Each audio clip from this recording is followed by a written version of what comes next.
નમસ્કાર, આપ જોઈ રહ્યા છો નેશન પ્લસ ન્યૂઝ. હું છું આપની સાથે હેતલ ભગત. ભારતીય જનતા પાર્ટીની સૌથી મજબૂત અને અસરકારક શક્તિ એ તેની કેડર બેઝડ સંગઠનનું ફોર્મેશન છે અને આ સંગઠનના આધારે જ ભારતીય જનતા પાર્ટીનો વિવિધ ચૂંટણીમાં વિજયનો અશ્વ દોડતો રહે છે. ભાજપનું આ માઇક્રો મેનેજમેન્ટ અન્ય પક્ષ માટે પણ અનુકરણીય જ લેખાય છે. જો કે આ સફળતા માટે ભારતીય જનતા પાર્ટીની વિચારધારાને વરેલા સમર્પિત કાર્યકરોની ભૂમિકા પણ મહત્વપૂર્ણ લેખાય છે. જો કે હવે આ પાર્ટીમાં હોદ્દો મળે એટલે પહેલા પોતાનું અને ત્યારબાદ પાર્ટીનું વિચારવું એવી સ્વકેન્દ્રી વિચારધારાનો ફાલ ભેલાણ કરી રહ્યો છે. ભારતીય જનતા પાર્ટી દ્વારા તેના રાષ્ટ્રીય કાર્યકારી અધ્યક્ષ તરીકે નીતિન નબીનના નામની જાહેરાત કરાઈ ત્યારથી જ હવે સંગઠનના સોગઠા ગોઠવવાની તૈયારીઓ પણ પૂરજોશમાં ચાલુ થઈ ગઈ છે. જો કે નવી ભરતીમાં પોતાના માનીતાઓને ગોઠવીને પોતાનો કક્કો ખરો કરાવી દેવા માટે વડોદરા જિલ્લા ભાજપમાં પણ હોડ મચી છે. જેમાં મહામંત્રીની જગ્યા ઉપર પોતાને માટે ફાયદેમંદ એવા લોકોની નિમણૂક થાય તો ભાજપની વૈતરણીમાં પેઢીઓ તરી જાય એવા ગુણધર્મ સાથે વડોદરા જિલ્લા ભાજપના મહામંત્રી તરીકે રાજેશ પટેલનું નામ આવે એ માટે અત્યંત આક્રમક રીતે લોબિંગ ચાલી રહ્યું છે અને આ નામ ઉપર મોહર વાગે એ માટે જિલ્લા અધ્યક્ષ રસિક પ્રજાપતિ પણ એડી ચોટીનું જોર લગાવી રહ્યા છે.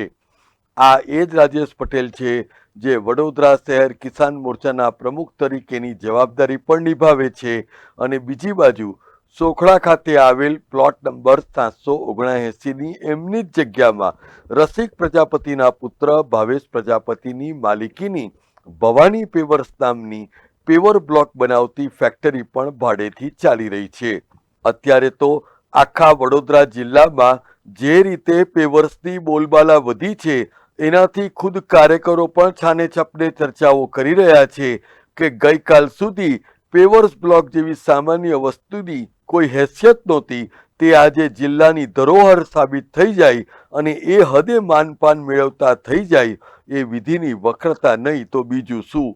રાજેશ પટેલનું નામ મહામંત્રી બનાવવા માટે અચાનક ઘુસાડવા પાછળ જિલ્લા ભાજપ અધ્યક્ષ રસિક પ્રજાપતિને લો ઓફ મેગ્નેટિઝમનો અનુભવ થઈ રહ્યો છે.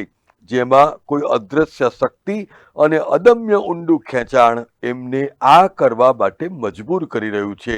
આધારભૂત માહિતી અનુસાર એક જ પાર્ટીમાં રહીને વડોદરા શહેરમાં આગામી વડોદરા મ્યુનિસિપલ કોર્પોરેશનની ચૂંટણીમાં કોર્પોરેટરની ટિકિટ મેળવવા ઈચ્છુક અને હાલમાં જિલ્લાના મહામંત્રી તરીકે પણ આ હોદ્દો મેળવવા ઈચ્છુક એમ બંનેમાં પોતાના નામ ચલાવવા માટે રાજેશ પટેલની શું મજબૂરી રહી હશે એનો જવાબ તો રસિક પ્રજાપતિ જ આપી શકે ને.